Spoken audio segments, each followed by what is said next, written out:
A Woman's Confession, Sentimental Schizophrenia. Prologue. I don't know exactly when I started to lose myself. Maybe one quiet night, while I was washing dishes and listening to the news in the background, or maybe the morning I looked in the mirror and realized I was just smiling out of habit. Maybe it was earlier than that. Maybe I lost myself since childhood, when I learned that I had to be good, to keep my knees together and my eyes down. I was a wife, a decent woman, a mother, housewife. Always careful not to be too much, too desirous, too alive, too sincere. But inside me, there has always been a hunger.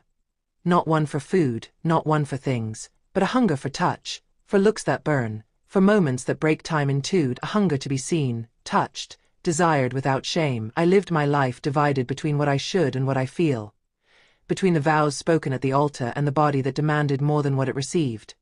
Not because I was not loved, but because that love did not know how to speak the language of my skin. This is not a story with heroes or heroines. It is not a justification, nor a tearful drama. It is simply a confession, a woman, a double life, a thirst, a search. The truth told in a whisper, in bed, in the mirror, in letters that were never sent. Maybe you will find yourself. Maybe you will rebel, or maybe you will close the book and you will wonder if you have the courage to tell the truth. I tell it now, without a mask, without pity. This is my confession. And I write it not because I have to, but because there is nothing else left to do. Chapter 1. Hunger. Since I was little, I knew that something lived in my body that I couldn't explain, a warm tension, a shiver in my flesh, an anxiety that crept into my thoughts without me being able to control it. It wasn't pain, but it wasn't peace either. It was a need, hunger. Not a hunger for food, not for sweets, not for toys. It was a hunger for touch, for presence, of closeness.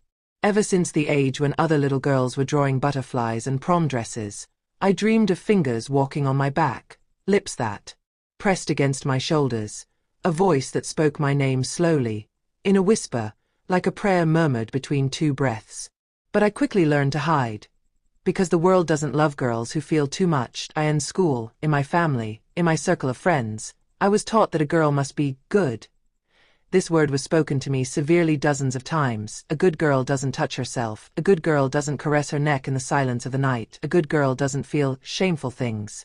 So I learned to smile beautifully, to keep my knees together, to wear longer skirts and lower gazes.